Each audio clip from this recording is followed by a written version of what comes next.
안녕하세요. 밤이 깊었네요. 오늘 하루도 고생 많으셨죠? 편안하게 쉬면서 오늘 밤 따뜻한 옛날 이야기를 들어보세요. 옛날 옛적에 어느 한 시골 마을에 슬픈 운명을 타고난 여인이 살고 있었답니다. 바람이 유난히도 매섭게 불어오던 늦가을 저녁이었습니다.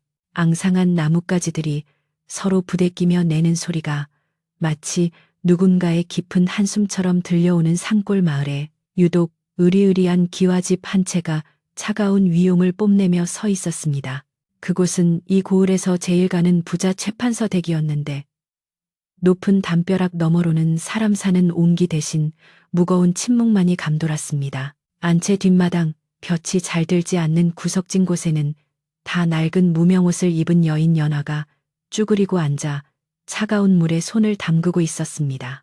그녀의 손끝은 쪽빛으로 짙게 물들어 있었고 얼음장 같은 물속에서 피어오르는 냉기에도 아랑곳하지 않은 채 천을 헹구는 작업에만 몰두하고 있었습니다. 연화가 고개를 들어 이마에 맺힌 땀을 훔칠 때마다 지나가던 하인들은 약속이나 한 듯 황급히 고개를 돌리거나 눈을 질끈 감았습니다. 그녀의 오른쪽 얼굴 절반을 뒤덮고 있는 붉은 반점 때문이었습니다. 마치 불에 댄 듯 혹은 핏빛 멍이 든 듯 선명한 그 흉터는 하얀 피부와 극명한 대조를 이루며 보는 이들에게 기이한 두려움을 주었습니다.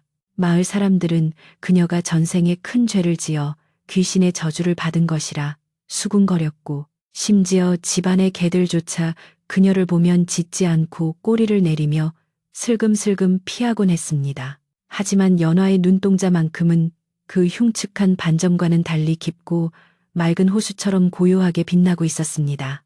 최판서 댁의 며느리라는 자리는 연화에게 허울 좋은 껍데기에 불과했습니다. 몰락한 양반 가문의 딸이었던 그녀는 아버지의 빚을 탕감받는 대가로 이 집안에 팔려오다시피 시집을 왔습니다. 시어머니인 최 씨 부인은 며느리의 얼굴을 볼 때마다 재수가 없다며 혀를 찾고 집안에 우환이 생길 때마다 모든 것을 연화의 탓으로 돌리곤 했습니다.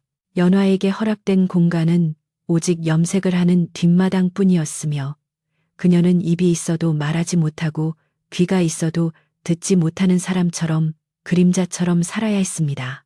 그녀가 유일하게 마음을 터놓는 대상은 바람에 흔들리는 풀잎과 자신이 물들인 천조각들 뿐이었습니다. 하지만 그런 연화에게도 유일한 위안이 되어주는 사람이 있었습니다. 바로 그녀의 남편인 최진사댁 막내 아들 명수였습니다. 명수는 병약하고 유약한 성정이었으나 집안 사람들 중 유일하게 연화의 얼굴이 아닌 그녀의 고운 심성을 들여다볼 줄 아는 사람이었습니다. 그는 늦은 밤 서책을 읽다가도 연화가 몰래 가져다 준 따뜻한 차 한 잔에 미소 지었고 남들이 흉측하다 손가락질하는 그녀의 반점을 보면서도 눈살을 찌푸리지 않았습니다. 비록 어머니의 기세에 눌려 아내를 적극적으로 감싸주지는 못했지만 그의 따뜻한 눈빛은 연화가 이 차가운 집안에서 숨을 쉴 수 있는 유일한 구멍이었습니다. 어느 날 저녁 집안 전체가 발칵 뒤집힐 만한 소식이 전해졌습니다. 명수가 조선을 떠나 머나먼 이국 땅 천축국으로 떠나는 상단에 합류하겠다고 선언한 것입니다. 집안의 반대는 거셌지만 명수의 결심은 확고했습니다.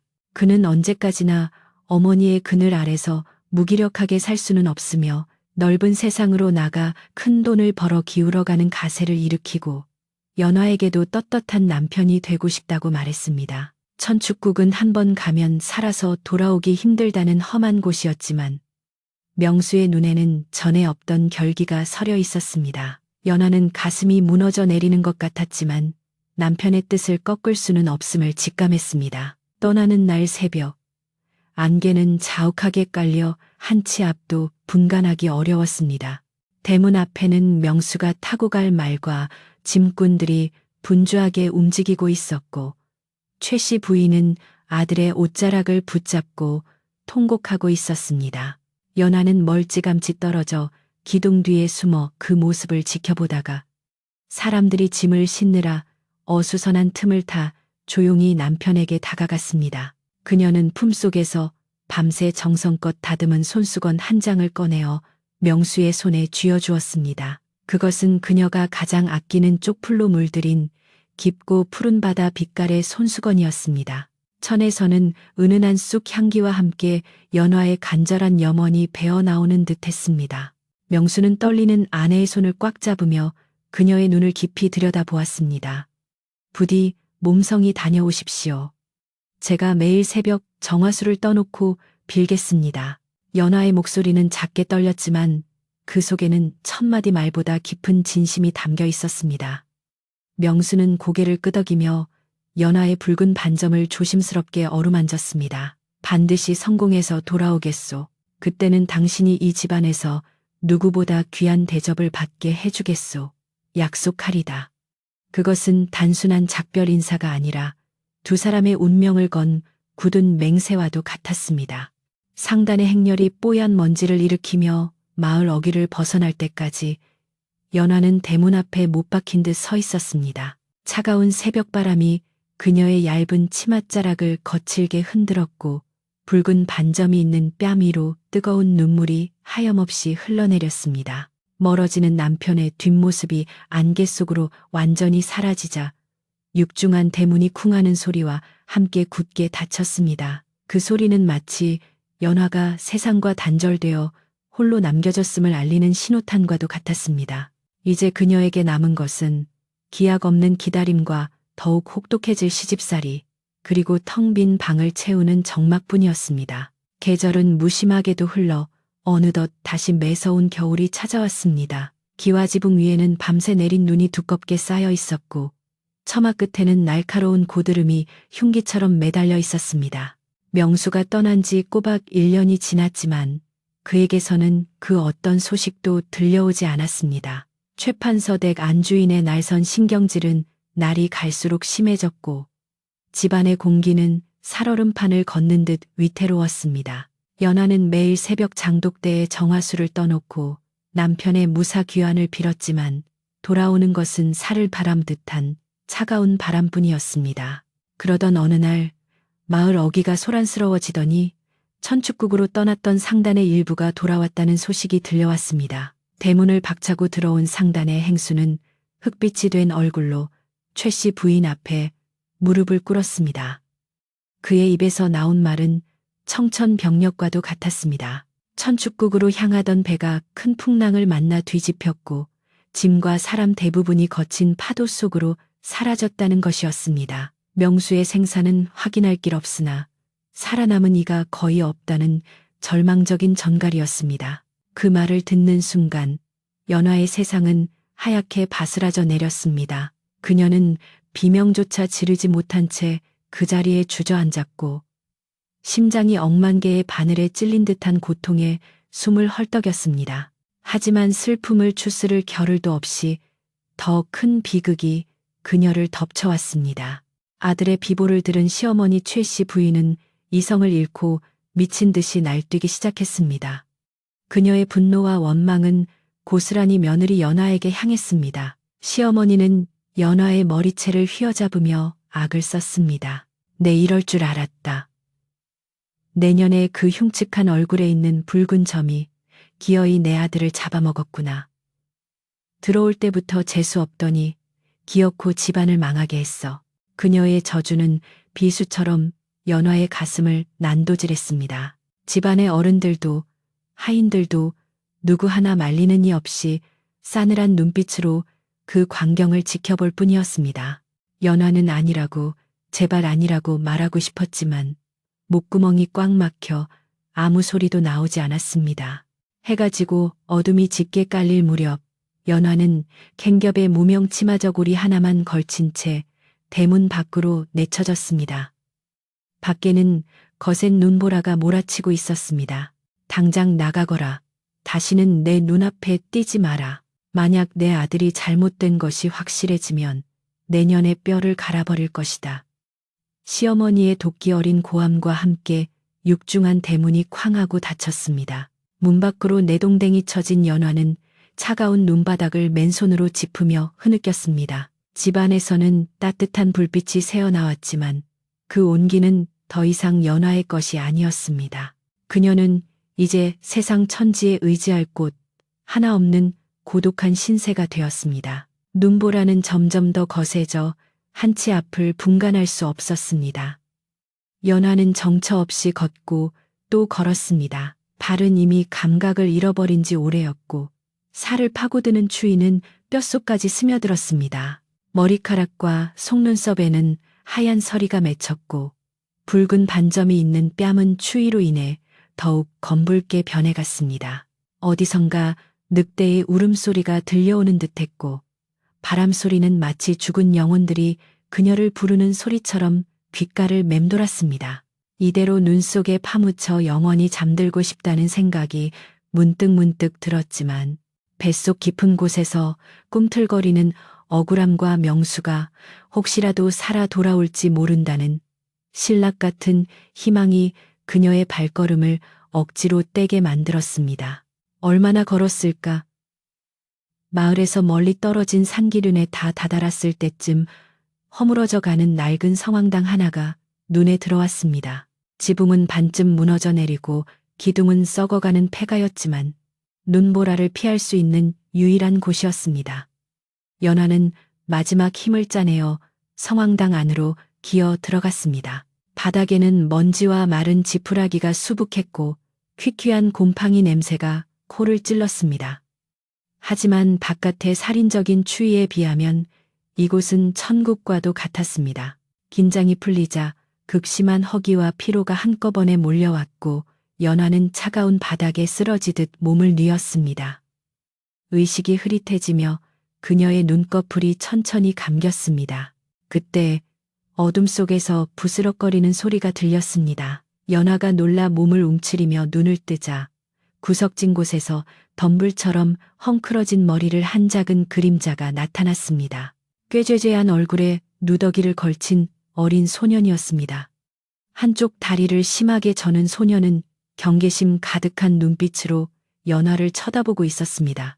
그의 손에는 갓 구운 군고구마 반쪽이 들려 있었는데 아직 김이 모락모락 피어오르고 있었습니다. 소년은 연화의 창백한 얼굴과 덜덜 떨리는 어깨를 가만히 응시하더니 절뚝거리는 걸음으로 천천히 그녀에게 다가왔습니다. 소년은 아무 말 없이 자신의 손에 들린 군고구마를 연화의 입가에 내밀었습니다. 먹어요. 죽지 않으려면. 소년의 목소리는 거칠었지만 그 속에 담긴 뜻은 투박한 온기를 품고 있었습니다. 연화는 망설이다가 떨리는 손으로 고구마를 받아들었습니다. 따뜻하고 달콤한 온기가 입안 가득 퍼지자 억눌러왔던 서름이 터져나오며 뜨거운 눈물이 뺨을 타고 흘러내렸습니다. 그녀가 허겁지겁 고구마를 먹는 동안 소녀는 자신이 입고 있던 낡은 속옷을 벗어 연화의 어깨에 덮어주었습니다. 벼룩이 나올 것 같은 남루한 옷이었지만 연화에게는 비단 이불보다 더 따뜻하게 느껴졌습니다. 허기가 어느 정도 가시자 연화는 고개를 들어 소년을 바라보았습니다. 소년은 연화의 얼굴을 빤히 쳐다보고 있었습니다. 그녀는 황급히 옷자락으로 자신의 오른쪽 얼굴을 가리려 했습니다. 흉측한 반점을 보고 아이가 도망갈까 두려웠기 때문입니다. 하지만 소년은 도망치지 않았습니다. 오히려 그는 고개를 갸웃거리며 순진무구한 표정으로 말했습니다. 아줌마 얼굴 꼭 저녁 노을 같아요. 산 너머로 해가 질 때 하늘이 붉게 물드는 거 있잖아요. 그거랑 똑같아요. 예쁘다. 소년의 말은 연화의 귀를 의심하게 만들었습니다. 평생 저주받은 얼굴, 귀신 씌운 얼굴이라는 소리만 듣고 살아온 그녀에게 노을처럼 예쁘다는 말은 생전 처음 들어보는 충격이었습니다. 연화는 멍하니 소년을 바라보다가 와락 그를 끌어안았습니다. 차가운 세상에서 버림받은 두 영혼이 서로의 체온을 나누는 순간이었습니다. 소년의 이름은 칠복이라고 했습니다. 태어날 때부터 다리를 절어 부모에게 버림받고 장터를 떠돌며 구걸로 연명해온 아이였습니다. 칠복이는 사람들의 발길질과 욕설에는 익숙했지만 누군가의 따뜻한 포옹은 난생 처음이었습니다. 연화의 품에서 맡아지는 은은한 쪽빛 향기가 칠복이의 얼어붙은 마음을 녹였습니다. 아줌마, 울지 마요. 내가 지켜줄게요. 나 힘세거든요.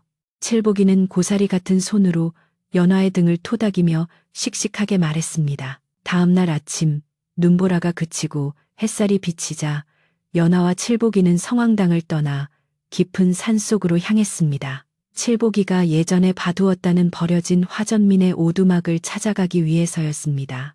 눈 덮인 산길은 험난했고 칠복이의 저는 다리는 자꾸만 눈 구덩이에 빠졌지만 연화는 칠복이의 손을 꼭 잡고 놓지 않았습니다. 그들은 서로가 서로에게 지팡이가 되어주며 가파른 언덕을 올랐습니다.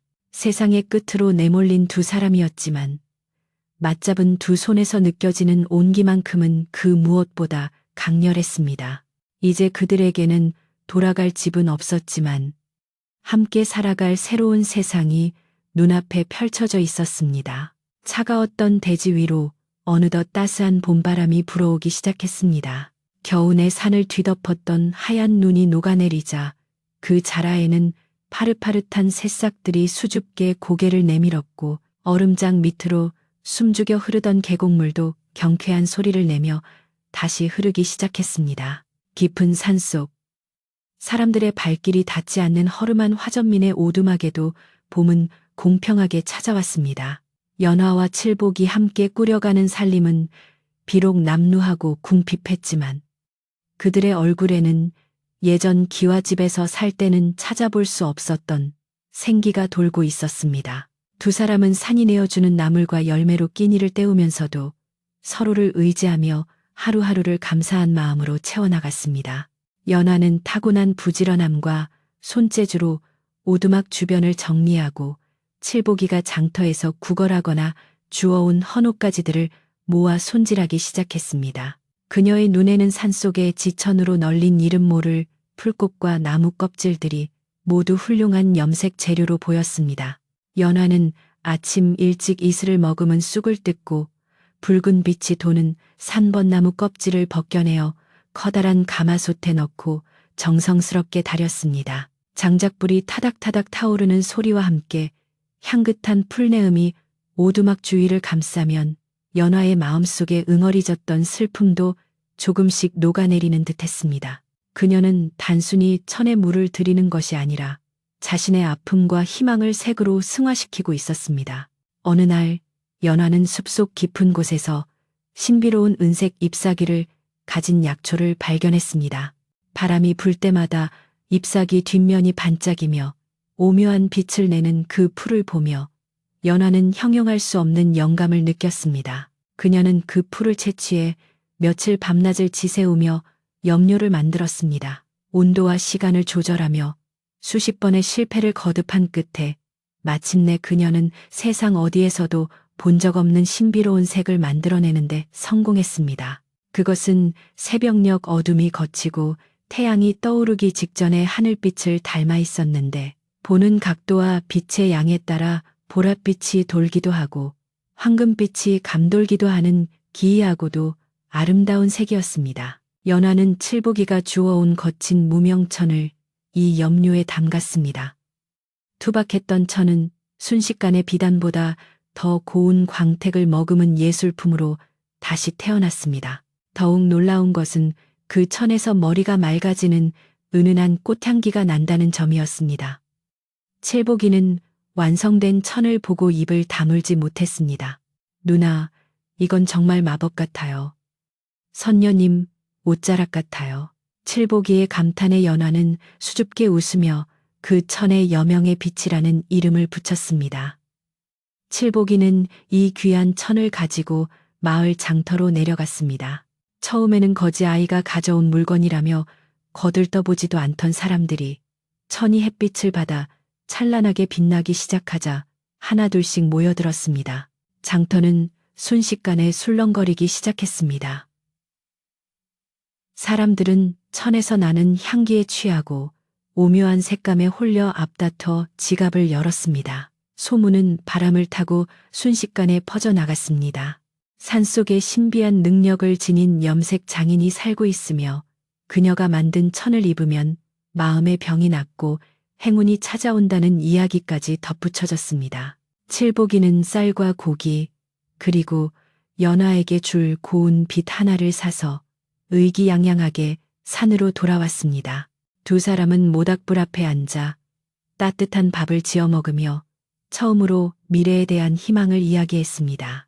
연화의 붉은 반점은 모닥불 빛을 받아 붉게 빛났지만 칠복이의 눈에는 그저 아름다운 꽃잎처럼 보일 뿐이었습니다. 하지만 호사다마라고 했던가요? 연화의 소문은 엉뚱한 곳으로 흘러들어갔습니다.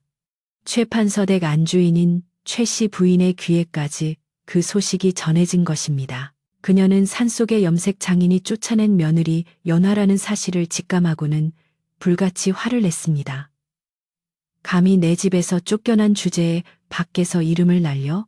게다가 그 염색 기술은 우리 가문의 비법을 훔친 게 분명해. 최씨 부인의 삐뚤어진 신보는 질투와 탐욕으로 번들거렸습니다. 그녀는 건장한 하인들을 불러 모아 당장 산으로 가서 그녀를 잡아들이고 염색 비법과 벌어들인 돈을 모조리 압수해 오라고 호통을 쳤습니다. 이튿날 평화롭던 오두막에 들이닥친 하인들은 닥치는 대로 살림살이를 부수고 행패를 부렸습니다.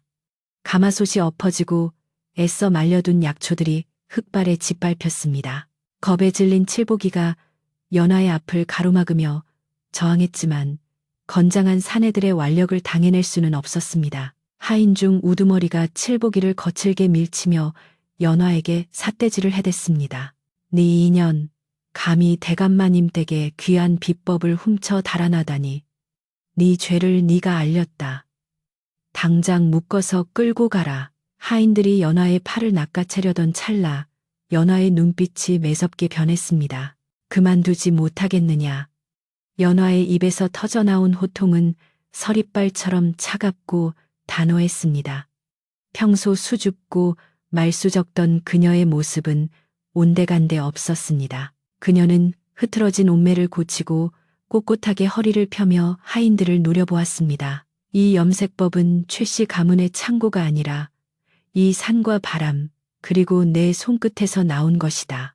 너희들이 함부로 짓밟을 수 있는 것이 아니다. 하늘이 보고 땅이 보고 있다. 부끄럽지도 않으냐. 연화의 기세에 눌린 하인들은 주춤하며 뒷걸음질 쳤습니다. 그녀의 오른쪽 얼굴에 있는 붉은 반점이 분노로 인해 더욱 붉게 타오르며 마치 불의 여신과 같은 위압감을 뿜어내고 있었습니다. 그때였습니다. 소란스러운 광경을 지켜보던 낯선 노신사가 하인들 뒤에서 걸어 나왔습니다. 그는 지나가던 길에 물을 얻어 마시려다 이 소동을 목격한 것이었습니다. 허름한 차림이었지만 범상치 않은 기품이 흐르는 노신사는 흙바닥에 떨어진 여명의 비천 조각을 주어 유심히 살펴보았습니다. 그리고는 하인들을 향해 나지막하지만 힘있는 목소리로 말했습니다. 내 눈에는 이 여인의 말이 틀린 것 같지 않구나. 이 천에 담긴 색과 향은 훔쳐서 흉내낼 수 있는 것이 아니다. 이는 자연의 이치를 깨달은 자만이 만들어낼 수 있는 예술의 경지다. 노신사의 정체는 한양에서 암행을 낳은 고위 관료였습니다. 그의 등장에 하인들은 사색이 되어 도망치듯 산을 내려갔습니다. 노신사는 연화에게 정중하게 고개를 숙이며 찬사를 보냈습니다. 부인, 내 평생 수많은 비단을 보았지만 이토록 아름답고 기품 있는 색은 처음이요. 부인의 재주가 널리 쓰일 수 있도록 돕고 싶소. 이 사건을 계기로 연화의 명성은 더욱 높아졌습니다. 사람들은 더 이상 그녀를 귀면, 즉 귀신 얼굴이라 부르지 않았습니다. 대신 산속에서 무지개와 노을을 짓는 선녀라는 뜻의 염색 선녀라 부르며 칭송하기 시작했습니다. 연화는 자신을 찾아오는 사람들에게 차별 없이 대했습니다. 돈이 없는 사람에게는 낡은 옷을 새 것처럼 물들여 주었고 마음이 아픈 사람에게는 위로가 되는 색의 천을 선물했습니다. 그녀의 오두막은 이제 사람들로 북적이는 사랑방이 되었습니다. 칠복이 또한 연화의 곁에서 제 몫을 톡톡히 해내며 의젓한 청년으로 성장해가고 있었습니다. 그는 장부를 관리하고 재료를 구하러 다니며 연화의 손과 발이 되어 주었습니다. 두 사람은 비로소 세상의 편견을 딛고 자신들만의 힘으로 당당하게 일어선 것입니다. 하지만 산 아래 최판서 댁에는 어두운 그림자가 드리우고 있었습니다. 연화가 승승장구할수록 최 씨 부인의 심통은 병이 되어 그녀 자신을 갉아먹기 시작했습니다. 그녀는 밤마다 악몽에 시달리며 헛소리를 해댔고 가세는 기울어 하인들도 하나둘씩 집을 떠나갔습니다. 마을 사람들은 이것이 착한 며느리를 쫓아낸 시어머니가 받는 천벌이라며 수군거렸습니다.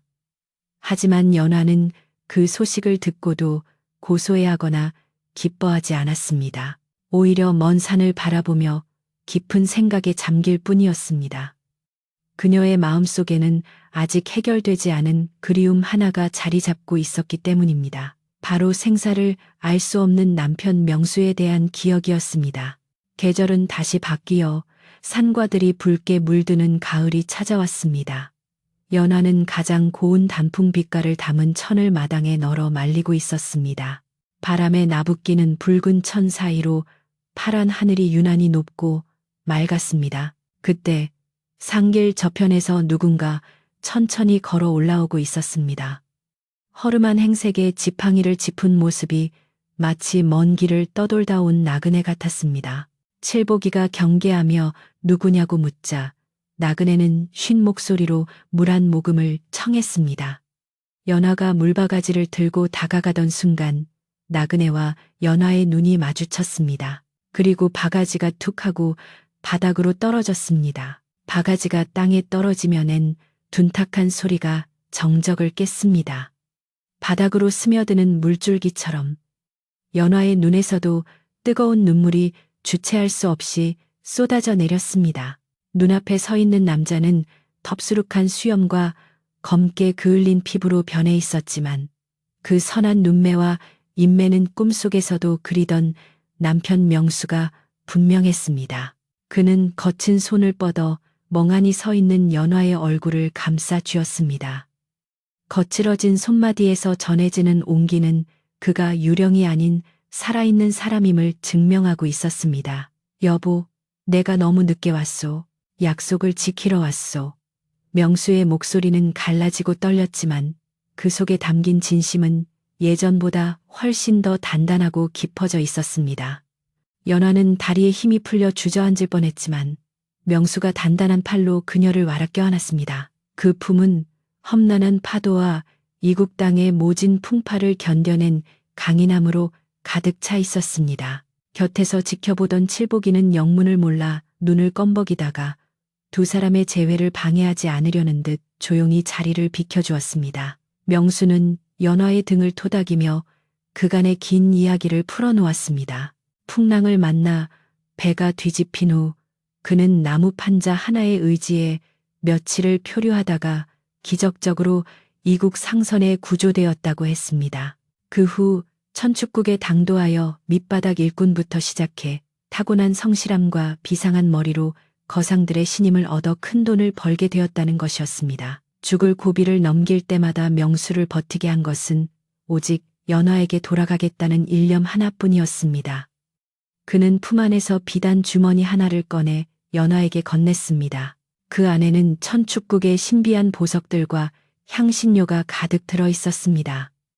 하지만 연화에게 그 어떤 보석보다 빛나는 것은 살아서 돌아온 남편 그 자체였습니다.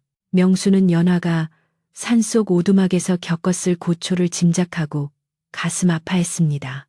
특히 그녀의 손이 거칠어지고 손톱 밑에 염료가 배어 지워지지 않는 것을 보며 명수는 그녀의 손에 입을 맞추고 하염없이 눈물을 흘렸습니다. 당신이 나 없는 동안 얼마나 고생했을지 이 손이 모든 것을 말해주는구려. 재회의 기쁨도 잠시. 명수는 연화로부터 그동안 있었던 기막힌 사연을 전해들었습니다. 자신이 죽은 줄 알고 어머니가 연화를 내쫓았다는 사실, 그리고 칠보기와 함께 산속에서 염색을 하며 힘겹게 살아왔다는 이야기를 들은 명수의 얼굴은 분노로 붉게 달아올랐습니다. 아무리 내 어머니라지만 어찌 사람의 탈을 쓰고 그런 천인공노할 짓을 할 수 있단 말인가. 명수는 당장이라도 최판서 댁으로 달려가 따질 기세였지만 연화는 조용히 고개를 저으며 그의 옷소매를 잡았습니다. 서방님, 분노는 또 다른 분노를 낳을 뿐입니다. 하늘이 이미 모든 것을 알고 계시니 우리는 그저 도리를 다하면 됩니다. 다음 날 명수와 연화 그리고 칠복이는 산을 내려와 마을로 향했습니다. 마을 사람들은 죽은 줄 알았던 최진사댁 아들이 금이 환영한 것을 보고 입을 다물지 못했습니다. 명수의 뒤로는 값비싼 물건을 실은 수레가 줄을 이었고 그의 곁에는 기품 넘치는 자태의 연화가 서 있었습니다. 하지만 그들이 도착한 최판서댁의 모습은 처참하기 그지없었습니다. 한때 위세를 떨치던 기와집은 관리가 되지 않아 잡초가 무성했고 곳곳이 허물어져 흉가처럼 변해 있었습니다. 하인들은 모두 도망가고 텅 빈 안채에서는 쿨럭거리는 기침 소리만이 들려올 뿐이었습니다. 방문을 열고 들어서자 냉골 바닥에 깻잎을 하나를 덮고 누워있는 앙상한 노파가 보였습니다. 바로 시어머니 최 씨 부인이었습니다. 그녀는 병색이 완연하여 일어날 힘조차 없어 보였고 그란 눈으로 천장만 바라보고 있었습니다. 인기척에 고개를 돌린 최 씨 부인은 아들 명수를 보고 헛것을 본 듯 눈을 비볐습니다. 명수냐? 내 아들 명수가 맞느냐? 그녀의 목소리는 모기 소리처럼 작고 떨렸습니다. 명수는 차가운 표정으로 어머니를 내려다보며 말했습니다. 예, 어머니, 저 명수가 살아서 돌아왔습니다. 하지만 어머니가 내치신 제 아내 연화 덕분에 이렇게 다시 뵐 수 있게 되었습니다. 최 씨 부인은 명수 뒤에 서 있는 연화를 발견하고는 소스라치게 놀라 몸을 움츠렸습니다. 자신이 저지른 죄가 있기에 연화가 복수를 하러 왔다고 생각한 것입니다. 그녀는 공포에 질려 벌벌 떨며 뒷걸음질 쳤습니다. 하지만 연화는 원망의 눈빛 대신 손에 들고 온 보따리를 풀었습니다. 그 안에서는 연화가 밤새 정성껏 지은 노을빛을 닮은 두툼한 소미불이 나왔습니다. 연화는 말없이 시어머니의 차가운 몸 위에 이불을 덮어주고 미리 다려온 따뜻한 약사발을 머리맡에 놓았습니다. 어머니, 날이 찹니다. 이 이불은 몸의 한기를 몰아내고 마음을 편안하게 해줄 것입니다. 부디 쾌차하십시오. 연화의 따뜻한 손길이 닿자 최 씨 부인은 얼어붙었던 마음이 녹아내리는 것을 느꼈습니다. 그녀는 며느리의 붉은 반점을 보며 비로소 깨달았습니다. 그토록 혐오했던 그 붉은 점이 사실은 타오르는 불씨처럼 집안을 따뜻하게 데워줄 복덩이였다는 것을 말입니다. 최 씨 부인은 연화의 손을 잡고 오열했습니다. 내가 미쳤었구나. 귀한 며느리를 알아보지 못하고 짐승만도 못한 짓을 했어. 나를 용서해 다오. 제발 나를 용서해 다오. 그녀의 참회는 늦었지만 진심이었습니다. 연화는 시어머니의 눈물을 닦아주며 조용히 고개를 끄덕였습니다. 그 모습은 마치 모든 허물을 덮어주는 대지의 어머니와도 같았습니다. 그날 이후 최판서 댁은 완전히 달라졌습니다.